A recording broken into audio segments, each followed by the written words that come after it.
ಇವತ್ತಿನ ವಿಡಿಯೋನಲ್ಲಿ ನಾನು ಮೊಸರನ್ನ ಹೇಗೆ ಮಾಡೋದು ಅಂತ ತೋರಿಸ್ಕೊಡ್ತೀನಿ. ಮೊದಲು ಒಂದು ಪ್ಯಾನ್ ಇಟ್ಕೊಂಡು ಇದಕ್ಕೆ ಎಣ್ಣೆ ಹಾಕೊಳ್ಳೋಣ.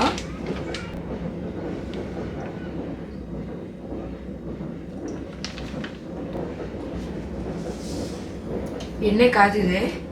ಈಗ ಇದಕ್ಕೆ ಅರ್ಧ ಸ್ಪೂನ್ ಸಾಸಿವೆ ಹಾಕೋತೀನಿ,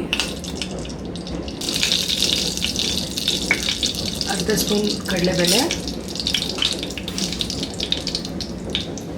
ಅರ್ಧ ಸ್ಪೂನ್ ಉದ್ದಿನಬೇಳೆ,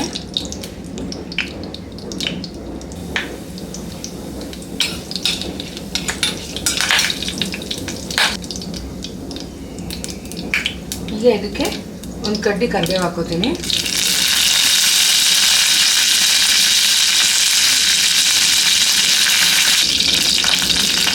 ಮೂರು ಹಸಿಮೆಣಸಿನ್ಕಾಯಿ ಸಣ್ಣದಾಗಿ ಹೆಚ್ಚಿಕೊಂಡಿರೋದು,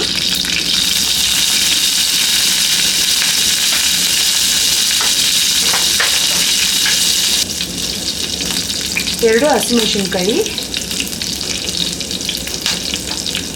ಈಗ ಅದನ್ನು ಸ್ಟವ್ ಆಫ್ ಮಾಡಿಕೊಂಡು ಈಗ ಇದಕ್ಕೆ ಅನ್ನ ಕಲಿಸ್ಕೊಳ್ಳೋಣ. ಈಗ ಇದಕ್ಕೆ 1 ಕಪ್ ಆಗುವಷ್ಟು ಅನ್ನ ತೆಗೆದಿಕೊಂಡಿದ್ದೆ ನೋಡಿ. ಸ್ವಲ್ಪ ಸ್ಮ್ಯಾಶ್ ಮಾಡಿ ಇಟ್ಕೊಂಡಿದ್ದೀನಿ. ಈ ರೀತಿ ಇದನ್ನು ಹಾಕೊಳ್ತೀನಿ.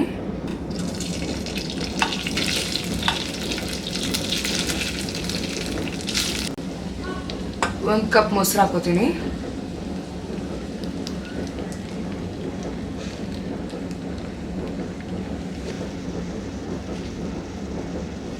ಸ್ವಲ್ಪ ಉಪ್ಪು ಕಲಿಸ್ಕೊಂಡು ಆಮೇಲೆ ಚೆಕ್ ಮಾಡ್ಕೊಳ್ಳಿ, ಇಲ್ಲ ಅಂದರೆ ಮತ್ತೆ ಹಾಕ್ಕೊಳ್ಳಿ. ಈಗ ಇದಕ್ಕೆ ಸ್ವಲ್ಪ ಕೊತ್ತಂಬರಿ ಕಲಿಸ್ಕೊಳ್ಳೋಣ.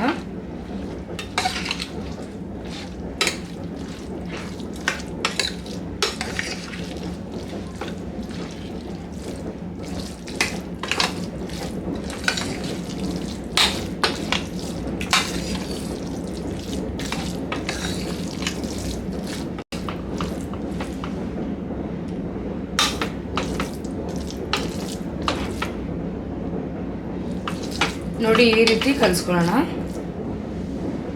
ಈಗ ಇದಾಗಿದೆ. ಈಗ ಇದನ್ನು ಸರ್ವ್ ಮಾಡ್ಕೊಳ್ಳೋಣ.